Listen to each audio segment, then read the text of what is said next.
Hey, salut la gang! J'espère que ça va bien. Alors, on a vu dernièrement l'ortie, on a vu le plantain et on se retrouve aujourd'hui pour regarder ensemble le calendule. Alors, le calendule, c'est cette belle fleur ici que vous voyez qui fait partie de la famille des astéracées, donc la même famille que le pissenlit. C'est la famille des fleurs que j'appelle moi traditionnelles, donc des fleurs à pétales rondes. Donc, ce qu'on retrouve en général là, ce qu'on a comme image quand on pense à une fleur. Alors, le calendule, il va faire des petits bosquets comme ça. Ici, il y a plusieurs plants, là. Et il va vraiment se ressemer seul. Donc, c'est une plante annuelle, mais qui est tellement prolifique que si on laisse les graines tout simplement tomber, au printemps suivant, les plants vont spontanément repousser. C'est ce qui fait, entre autres, là, comme vous voyez, qu'on peut avoir une table qui est un petit peu éparpillée parce que c'est le vent qui a ressemé les graines. Alors, le calendule va nous faire des capitules solitaires, donc c'est-à-dire une fleur sur une tige, et il va nous en faire de différentes teintes. C'est toujours dans les teintes de orangé, pardon, de jaune à orangé. Vous voyez, ça c'est une même taille de calendule, et j'ai trois couleurs. J'ai un orange pâle, un orange foncé et un jaune. Donc, ce sont tous des calendules, ce sont tous la même variété. La plante, elle est faite comme ça. Le calendule aussi, ce qu'il a de particulier, et on le voit bien sur les fleurs de cette couleur-là, c'est que c'est une espèce de fleur à deux sortes de pétales. Il y a les pétales autour, qui sont les petites ligules, et au centre, il va y avoir un cercle de petits tubes, juste avant qu'on tombe au cœur. Donc, c'est une fleur à double pétale, double sorte de pétales. Le calendule va venir de 30 à 60 cm de haut à peu près. Et en général, on a besoin d'avoir 3 à 4 plants pour avoir une bonne production. Par contre, sachez que quand vous cueillez le calendule, eh bien, il va reproduire et reproduire et reproduire et vous allez avoir beaucoup de cueillettes entre le mois de juillet et même là, tard à la fin de l'été, début septembre. Là, souvent, on a encore beaucoup de calendules, évidemment, en fonction de la température, mais c'est une plante là, qui est quand même assez endurante. Donc, le calendule, on peut parfois le confondre avec l'œillet d'Inde, mais l'œillet d'Inde, il n'est pas pareil. Mais par contre, au niveau de la couleur, parfois, on peut penser que c'est la même chose. Ou il a aussi un copain qui pousse à l'état sauvage qui s'appelle le Calendula arvensis. C'est un calendule qui a les mêmes propriétés.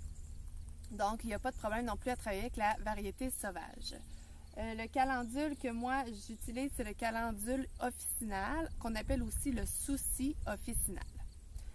Pourquoi on l'appelle le souci, je ne sais pas trop, parce que c'est une plante qui n'a pas nécessairement d'affinité avec les soucis, mais qui va vraiment travailler là, au niveau de sa spécialité, ça va être au niveau de la peau. Donc, on dit que le calendule, c'est un anti-inflammatoire, que c'est une plante qui est vulnéraire, donc qui va venir cicatriser, qui va venir réparer, qui est un antiseptique. Alors, au niveau de la peau, elle va faire un super travail pour tout ce qui va être, par exemple, eczéma, acné, impétigo, le psoriasis, les plaies, les brûlures, les piqûres, donc tout ce qui peut y avoir sur la peau, le calendule va venir vraiment bien travailler à ce niveau-là. C'est une plante qui est aussi compatible avec les muqueuses en général. Donc, pour les yeux irrités, ça va être quelque chose qu'on va pouvoir utiliser. On va l'utiliser pour toutes les muqueuses digestives aussi. Alors, elle va venir rétablir l'équilibre au niveau des muqueuses du tube digestif. Et c'est aussi une antispasmodique. Donc, c'est un grand mot, mais pour dire qu'elle va venir travailler à apaiser les spasmes. Donc, par exemple, quand on a des crampes au niveau de l'estomac, au niveau des intestins, ben, le calendule va pouvoir vraiment venir nous aider à calmer tout ça et à rétablir l'ordre. Ensuite, le calendule, je vous dirais que le dernier système pour lequel on l'utilise le plus fréquemment, c'est pour le système reproducteur. Donc, c'est une plante qui est héménagogue, ce qui veut dire qu'elle va déclencher les menstruations.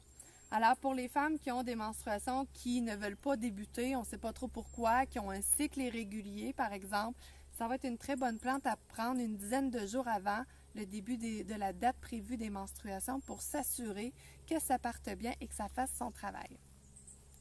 Par contre, comme c'est une héménagogue, ça veut aussi dire qu'il ne faut pas l'utiliser si on est enceinte parce que ça va faire contracter notre utérus, puis c'est clairement pas ça qu'on veut quand on est enceinte, du moins pas avant la fin.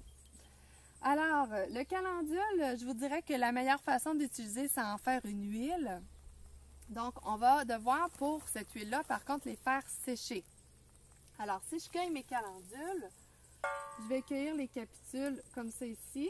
Et puis, vous allez voir, quand on dit que les feuilles sont collantes, bien, il y en a aussi dans le reste de la plante de ce petit sucre collant-là. Alors, quand je viens de couper ma fleur, je vais en ressortir les doigts là, vraiment collants de ma cueillette de calendule. Alors, je cueille mes capitules comme ça ici. Je vais les mettre au séchoir parce que le calendule a un cœur très épais. Donc, ça a besoin là, du séchoir pour bien faire son travail. Une fois qu'elle va être séchée, je vais pouvoir la mettre dans l'huile. Et comme ma fleur va être séchée, à ce moment-là, ce ne sera pas 3 semaines comme on a vu avec le sapin, ça va être un 3 mois de macération qu'on va avoir besoin, toujours selon le même procédé. On laisse un peu d'huile au-dessus de notre plante, on laisse notre peau en fait à la chaleur, comme sur par exemple la tank à eau chaude, et on filtre, mais au bout de 3 mois seulement. Ensuite, moi, ce que j'aime beaucoup faire, non seulement je vais pouvoir faire un onguent, entre autres pour les fesses des bébés, pour l'érythème, parce que c'est antifongique, mais toutes les plaies, les petites blessures comme on en a parlé, mais vraiment pour les baumes à lèvres. Ça fait un super baume à lèvres qui répare super bien. Donc, on peut à ce moment-là se faire un onguent, mais le couler dans un tube à l'épicile, dans le fond, et ça va nous faire quelque chose d'assez magique, je vous dirais, pour guérir les lèvres gercées. Alors voilà, c'était notre beau calendule. Je vous souhaite de faire sa rencontre parce que non seulement c'est une superbe plante, mais c'est une plante toute en douceur et qui est entièrement sécuritaire. Salut tout le monde!